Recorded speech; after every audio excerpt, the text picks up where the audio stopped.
Assalamualaikum warahmatullahi wabarakatuh. Kita bertemu kembali dalam pelajaran Sejarah Indonesia kelas 12 pada pertemuan yang ketiga.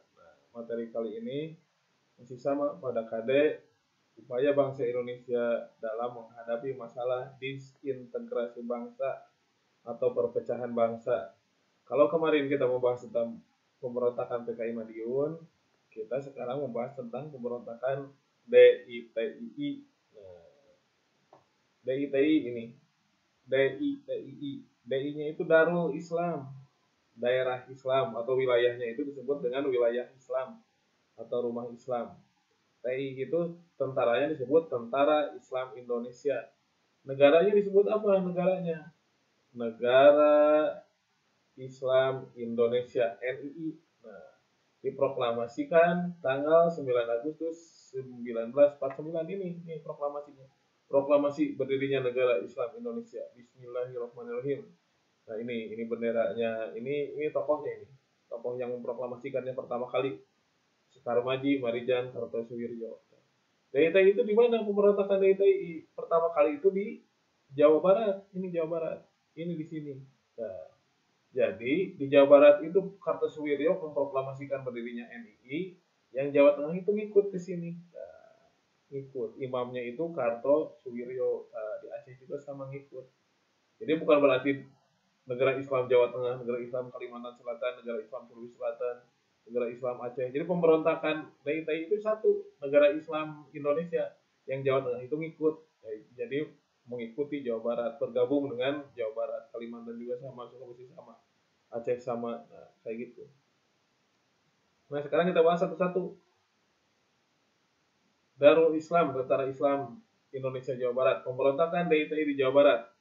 Tokohnya itu Sukarmaji, Marijan, Kartosuwiryo. Ini sama, ini tokoh Laskar. Sama, malahan ini temannya Soekarno. Diproklamasikan tanggal 19 Agustus tahun 1949. Nah, negara Islam Indonesia itu di Cisayong, Tasikmalaya. Nah, ini di sana. Tujuannya apa? Mendirikan negara Islam. Kenapa sih Kartosuwiryo itu melakukan pemberontakan? Awalnya itu karena tidak setuju dengan perundingan Renville. Apa itu perundingan Renville? Apa yang tidak disetujui dari perundingan Renville?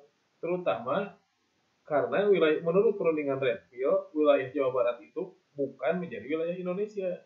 Kartosuwiryo temannya ya kudu dikasih ke Belanda gitu.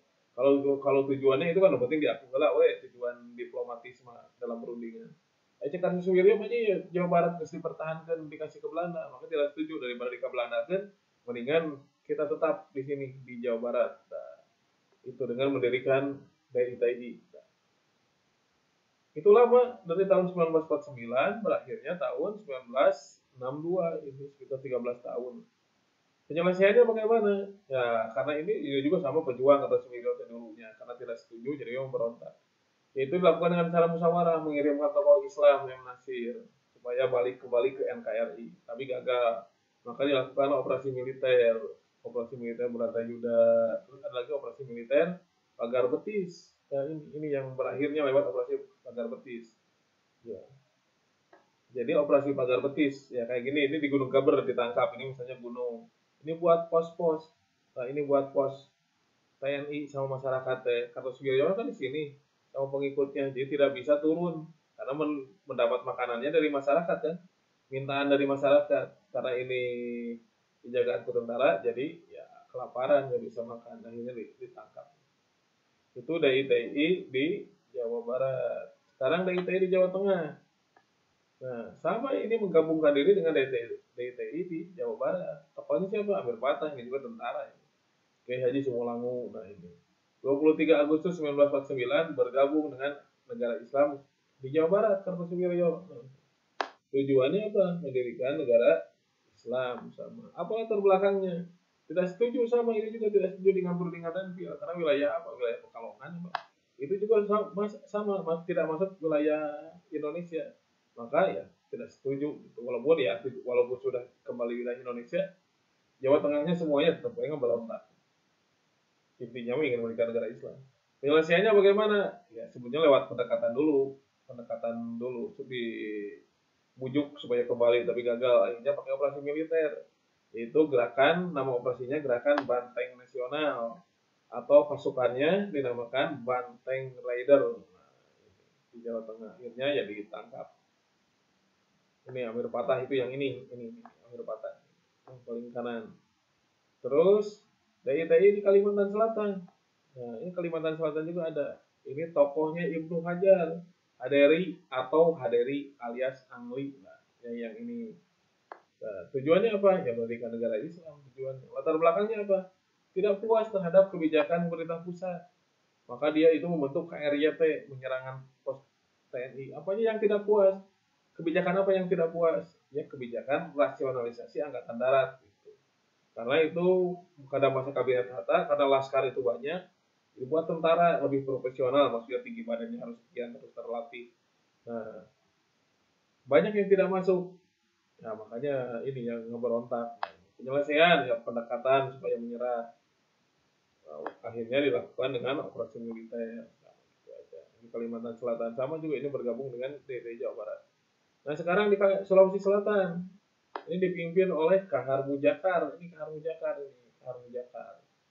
Nah, tanggal 7 Agustus 1953 menggabungkan diri dengan negara Islam di Jawa Barat. Tujuannya ingin mendirikan negara Islam. Apa sih latar belakangnya? Kenapa Kahar Mujakar ini memberontak? Ini juga sama, ini pemimpin pejuang. Kahar Mujakar di Sulawesi Selatan. Latar belakang itu karena KGSS, Kesatuan Gerilyawan Sulawesi Selatan, ditolak masuk APRIS. APRIS itu apa sih? Angkatan Perang Republik Indonesia Serikat. Dulu itu Indonesia namanya RIS. Hasil KMB Republik Indonesia Serikat. Tentaranya disebut APRIS, Angkatan Perang Republik Indonesia Serikat. Keinginan Kahar Mujakar itu seluruh pasukannya yang tergabung dalam KGSS masuk jadi tentara di APRIS, tapi ditolak karena ya tidak sembarangan jadi tentara itu harus ada syarat-syaratnya. Nah, jadi daripada tadi masukkan, ya usulnya solusi dari pemerintah masukkan aja ke cadangan. Kahar Mujakar itu menolak. Cek Kahar Mujakar depan itu pasukannya harus berjuang. Makanya dimasukkan menjadi tentara cadangan, ya tidak mau, akhirnya kecewa dan bergabung dengan DKI Jawa Barat. Penyelesaiannya bagaimana? Sama pendekatan supaya menyerah tapi gagal. Kemudian dilakukan operasi militer tahun 3 Februari tahun 1965. Ini lama lah, sudah lama karena di hutan-hutan susah. Ditembak itu Kahar Mujakar. Terus yang terakhir ini DITI di Aceh. Pemimpinnya siapa? Daud Bereh. Ini Daud Bereh ini. Daud Bereh. Nah, tahun 20 September 1953 bergabung dengan negara Islam Jawa Barat, DITI di Jawa Barat. Tujuannya mendirikan negara Islam. Apa sih latar belakangnya? Kenapa Daud Bereh itu memberontak? Gara-gara status Aceh itu sama pemerintah pusat diturunkan statusnya, asalnya provinsi jadi karesidenan di bawah provinsi Sumatera Utara. Daud Bereh itu kecewa, masyarakat Aceh kecewa, Daud Bereh kecewa karena status Aceh diturunkan, padahal waktu pas masa perang kemerdekaan tahun 45 tahun sampai 50 jasa masyarakat Aceh itu banyak, memberikan emas misalnya, membeli kapal terbang untuk kemerdekaan Indonesia. Ya kenapa diturunkan misalnya seperti itu. Nah, padahal ya kenapa diturunkan ya supaya lebih efektif aja administratifnya. Pemerintah pusat seperti itu. Penyelesaiannya apa? Lewat operasi militer, tapi gagal. Lewat operasi militer gagal. Akhirnya dilaksanakanlah atas prakarsa Pangdam Iskandar Muda Musyawarah Kerukunan Rakyat Aceh tanggal tahun 1962. Lewat musyawarah inilah DITI Jawa di Aceh selesai. Jadi DITI di Aceh itu satu-satunya pemberontakan DITI yang diselesaikan dengan jalan musyawarah, yaitu DITI Aceh. Jangan lupa ya. Yang lainnya itu diselesaikan dengan jalan operasi militer karena musyawarah gagal atau pendekatan halus gagal. Kalau di Aceh itu ini lewat musyawarah kerukunan rakyat Aceh ini berhasil. Aceh itu diselesaikan pemberontakan dari Aceh. Nah, sampai sini ada yang ditanyakan? Kalau ada yang tanyakan, sampaikan di grup WA. Wassalamualaikum warahmatullahi wabarakatuh.